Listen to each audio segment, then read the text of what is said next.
हाँ जी, good morning students. आज जो बात करेंगे अपन वो बात करेंगे पराबैंगनी स्पेक्ट्रम। ठीक है जी, किसकी बात करेंगे जी? पराबैंगनी स्पेक्ट्रम। पहली बात तो पराबैंगनी स्पेक्ट्रम क्या होता है, ठीक है। पराबैंगनी को छोड़ दे, सबसे पहले स्पेक्ट्रम की बात कर ले। स्पेक्ट्रम की डेफिनेशन मैंने आप लोगों को बता दी थी, ठीक है। तो देख, पदार्थ के द्वारा जिस क्षेत्र में ऊर्जा का अवशोषण होता है, तब उसी क्षेत्र में क्या मिलता है तेरे को? स्पेक्ट्रम मिलता है। दोबारा से समझ ले, पदार्थ के द्वारा जिस क्षेत्र में ऊर्जा का अवशोषण होता है, ऊर्जा का क्या होता है?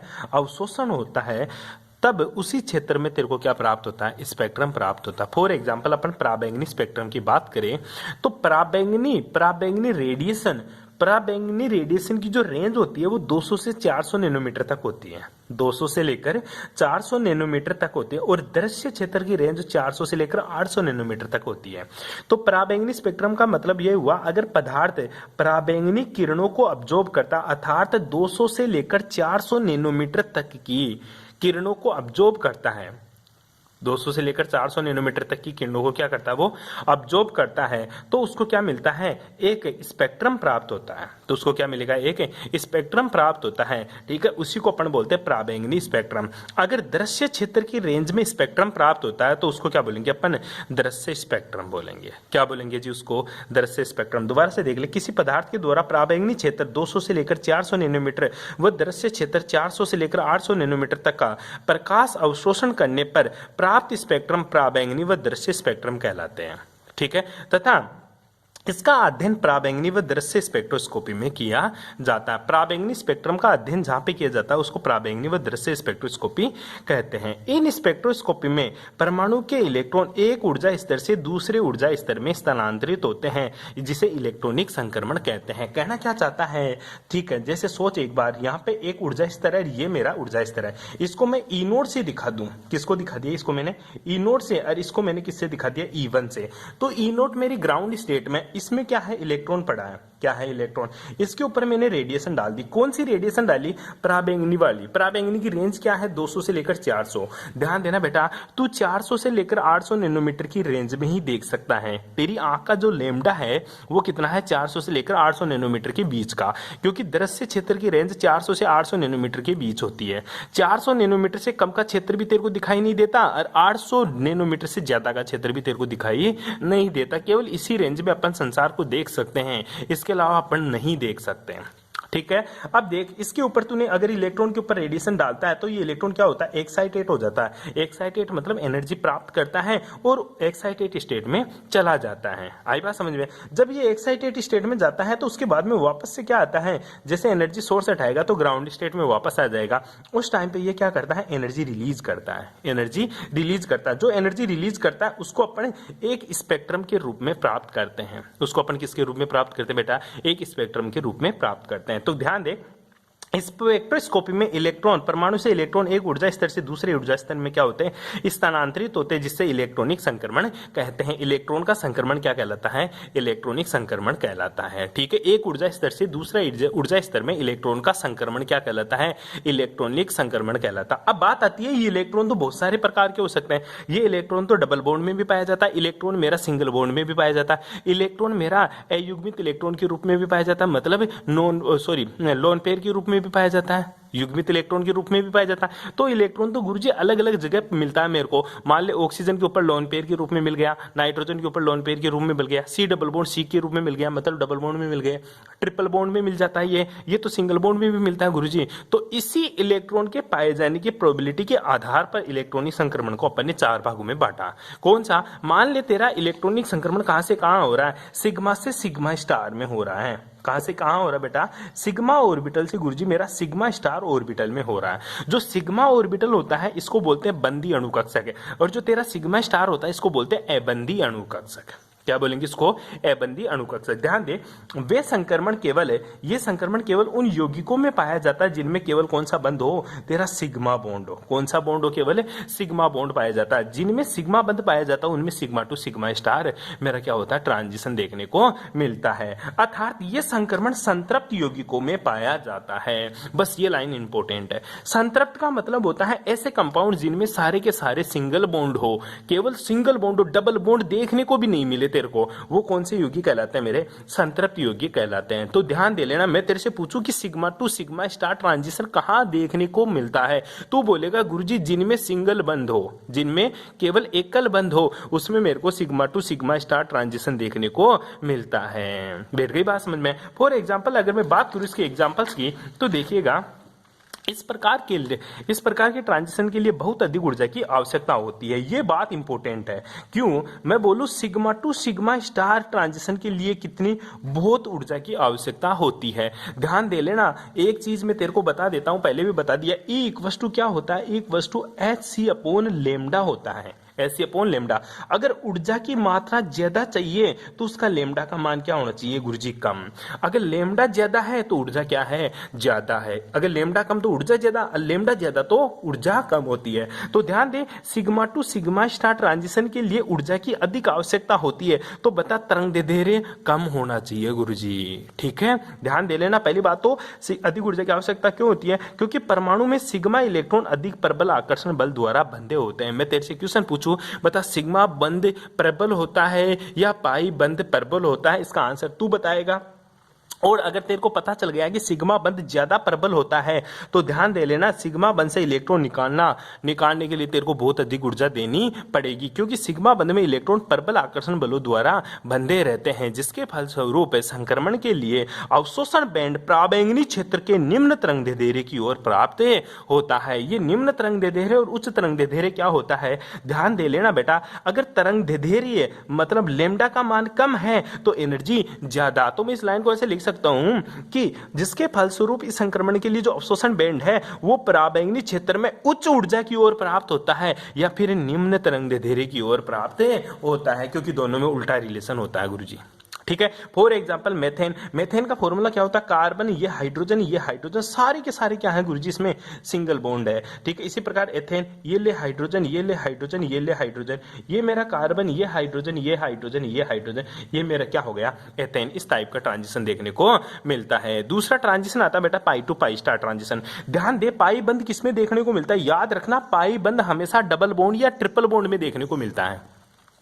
पाई बंध हमेशा डबल बॉन्ड या ट्रिपल बॉन्ड में देखने को मिलता है। मतलब ये मेरा असंतृप्त यौगिकों में पाया जाता है। संतृप्त का मतलब जिसकी सारी वैलेंसी बिल्कुल पूर्ण हो, मतलब सब सिंगल बंध हो। असंतृप्त का मतलब जिसमें या तो डबल बॉन्ड हो या क्या हो मेरा? ट्रिपल बॉन्ड हो। क्या कहलाते हैं मेरे? असंतृप्त। यह संक्रमण असंतृप्त यौगिकों द्वारा प्रदर्शित किया जाता है, जिसमें इलेक्ट्रॉन कौन सी कक्षक में? जिसमें इलेक्ट्रॉन पाई अणु कक्षक से उच्च ऊर्जा वाले पाई स्टार अणु कक्षकों में स्थानांतरित होते हैं। इस संक्रमण के लिए आवश्यक ऊर्जा का मान N2 सिग्मा स्टार, N क्या होता है बेटा? अबंधी इलेक्ट्रॉन युग्म। मैं बताऊंगा तेरे को अभी थोड़ी सी देर बाद में। N2 सिग्मा स्टार ट्रांजिशन की तुलना में तो कम और N2 पाई स्टार संक्रमण की तुलना में अधिक ऊर्जा की आवश्यकता होती है। कोई प्रॉब्लम आता है?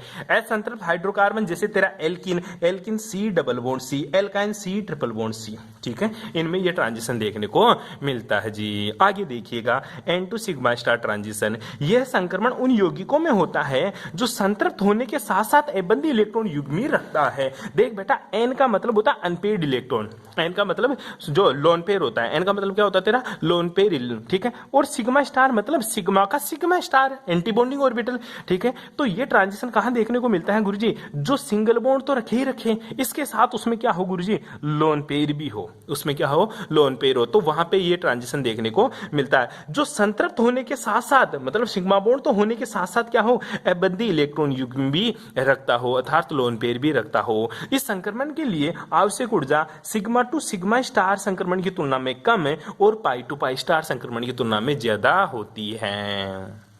बैठ गई बात समझ में? सिंपल सी बात बताया था मैंने। इस कारण इसके अवशोषण बैंड तुलनात्मक रूप से उच्च तरंग दैर्ध्य का मतलब कम ऊर्जा की ओर प्राप्त होते हैं। उच्च तरंग दैर्ध्य का मतलब कम ऊर्जा की ओर प्राप्त होते हैं। फॉर एग्जांपल्स की बात करूं तो मैं बात कर लेता हूं, जैसे मेथेनॉल, ये CH3OH है, ठीक है। दे बेटा, इसमें सारे के सारे सिंगल बॉन्ड भी है, लेकिन यहाँ पे क्या है गुरुजी? लोन पेयर भी है, लोन पेयर भी है। आई बात समझ में? इसी प्रकार दूसरा मैं बता दूं, जैसे तेरा CH3NH2, ठीक है, ये NH2, यहाँ पे लोन पेयर भी है नाइट्रोजन के पास और हाइड्रोजन में सिंगल बॉन्ड भी है। तो इस टाइप के जो भी कंपाउंड्स मिलेंगे मेरे को, जिनके पास सिंगल बंध हो और जिनके पास क्या हो? लोन पेयर हो, उसमें N2 सिग्मा स्टार ट्रांजिशन देखने को मिलता है जी। कोई प्रॉब्लम यहाँ तक है? और सिंपल सी बातें बताई मैंने, ठीक है, अभी तक तो कोई बड़ी बात नहीं बताई, ठीक है। नेक्स्ट देखिएगा, नेक्स्ट में बात करूं तो अब आती है मेरा N2 पाई स्टार। कहा है बेटा N2 पाई स्टार, बता इसके नाम से पता चल गया कैसे, नाम से कैसे पता चला, नाम से इसलिए पता चला, देखिएगा एक बार के लिए गुरुजी, इसमें एन का मतलब है इसमें लोन पेयर भी होगा और डबल बॉन्ड भी होगा। पाई तो डबल बॉन्ड वाला बॉन्ड, ठीक है, इसमें लोन पेयर भी होगा और डबल बॉन्ड भी होगा। तो यह संक्रमण उन यौगिकों में द्वारा प्रदर्शित किया जाता है जिसमें पाई तथा अबंधी इलेक्ट्रॉन युग्म, अबंधी इलेक्ट्रॉन युग्म को बोलते हैं बेटा लोन पेयर। क्या बोलेंगे, लोन पेयर। तो यह संक्रमण उन यौगिकों में प्रदर्शित किया जाता है जिनमें पाई और अबंधी इलेक्ट्रॉन युग्म उपस्थित होता है। कौन सा ट्रांजिशन होता है, N2 sigma N2 pi star transition देखने को मिलता है, ठीक है। इस संक्रमण में एक अबंधी इलेक्ट्रॉन उच्च ऊर्जा के विपरीत बंधी पाई स्टार कक्षक में स्थानांतरित होते हैं। इस संक्रमण के लिए आवश्यक ऊर्जा अन्य संक्रमणों की तुलना में सबसे कम, पूछे सबसे कम ऊर्जा किसके लिए आवश्यक होती है, N2 पाई स्टार के लिए, और सबसे ज्यादा ऊर्जा किसके लिए आवश्यक होती है बेटा, सिग्मा टू सिग्मा स्टार के लिए।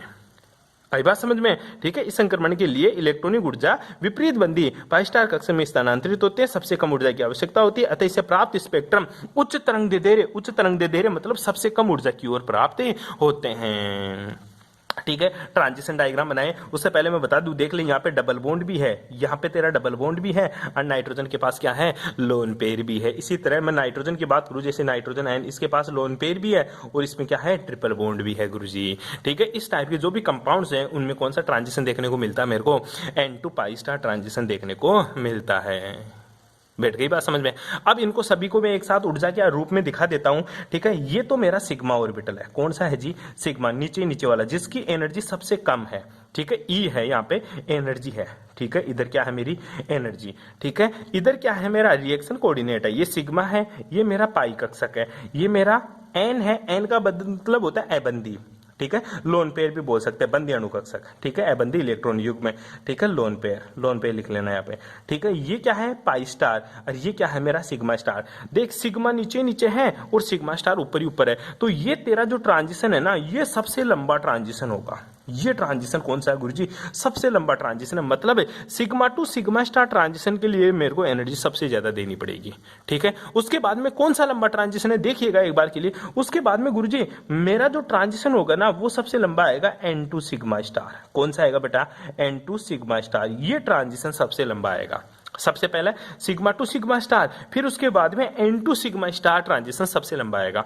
फिर कौन सा ट्रांजिशन आएगा बेटा, फिर आएगा गुरुजी मेरा पाई टू पाई स्टार। कौन सा बेटा, पाई टू पाई स्टार। उसके बाद में जो ट्रांजिशन लंबा देखने को मिलेगा वो पाई टू पाई स्टार देखने को मिलता है। और सबसे कम एनर्जी किसमें चाहिए मेरे को, N2 पाई स्टार। ये ट्रांजिशन में सबसे कम एनर्जी चाहिए, और सबसे कम एनर्जी चाहिए तो इस ट्रांजिशन के लिए सबसे ज्यादा लेमडा होता है। मैं पूछूं सबसे ज्यादा लेमडा किसके लिए, तो बोलेगा N2 पाई स्टार के लिए। मैं पूछूं सबसे ज्यादा एनर्जी किसके लिए, तो बोलेगा सिग्मा टू सिग्मा स्टार के लिए। मैं पूछूं सबसे कम लेमडा किसके लिए, तो बोलेगा सिग्मा टू सिग्मा स्टार। क्यों, क्योंकि एनर्जी इनवर्सली प्रोपोर्शनल टू होती है गुरुजी लेमडा, ठीक है।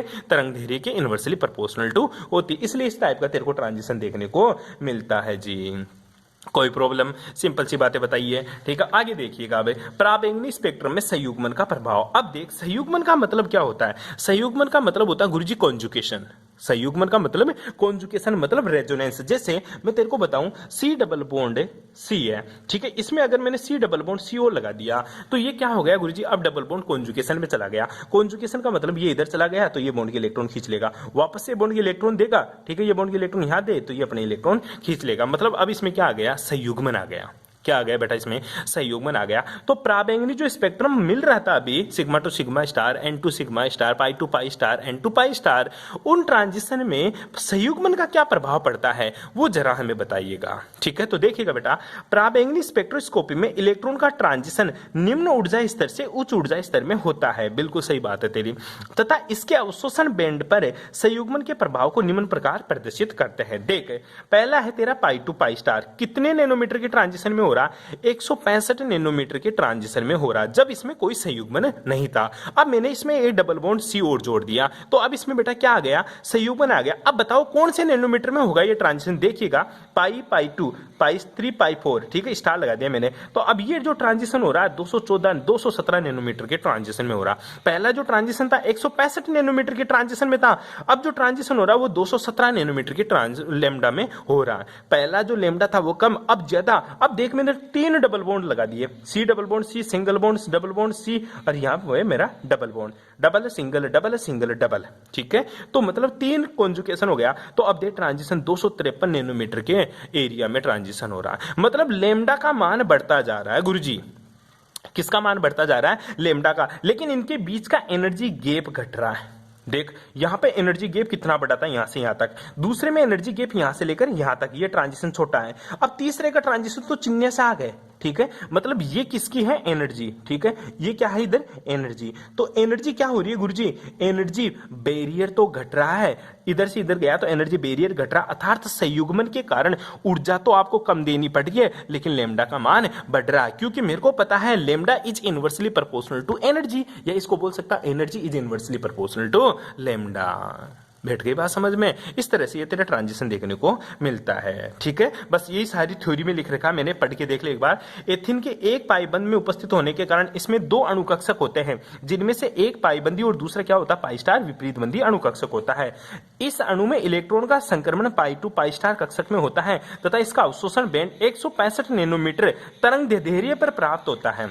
एथीन के एक पाईबंद के साथ एक पाईबंद और संयुग्मन होने पर अर्थात 1,3 ब्यूटाडाइइन, इसकी बात करा, इसको बोलते हैं 1,3 ब्यूटाडाइइन, अर्थात 1,3 ब्यूटाडाइइन में 4 पाई अणुकक्षक होते हैं, 4 पाई अणुकक्षक, क्योंकि 2 यहाँ पे 2 यहाँ पे, एक डबल बॉन्ड में 2 होते हैं, पाई और पाई, पाई स्टार, इसी तरह पाई 1, पाई 2, पाई 3, पाई 4, स्टार स्टार लगा दिए इसको मैंने, ठीक है।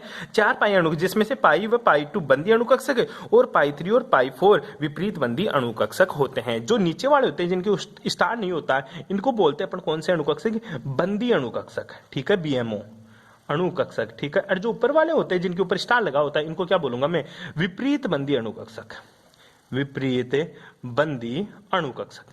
आई बात समझ में, ये चीज आपको देखने को मिलती है जी, ठीक है जी। ये विपरीत, अब ऊर्जा इनकी ज्यादा होती है, ऊर्जा इनकी कम होती है, इनका स्थायित्व कम होता है, इनका स्थायित्व ज्यादा होता है, जिनकी ऊर्जा कम उसका स्थायित्व ज्यादा होता है जी। आइए देखिएगा, जैसे ये बताई दिया तेरे को, नेक्स्ट अपन बात करते हैं इस अणुकक्षक में, आगे देखिएगा क्या है, इस अणुकक्षक में इलेक्ट्रॉन संक्रमण, इलेक्ट्रॉनिक संक्रमण पाई टू पाई स्टार होता है। देखिएगा एक बार के लिए, ये देखिएगा, जो हिंदी पढ़ते जा रहे हैं उसको साथ साथ में देखिएगा।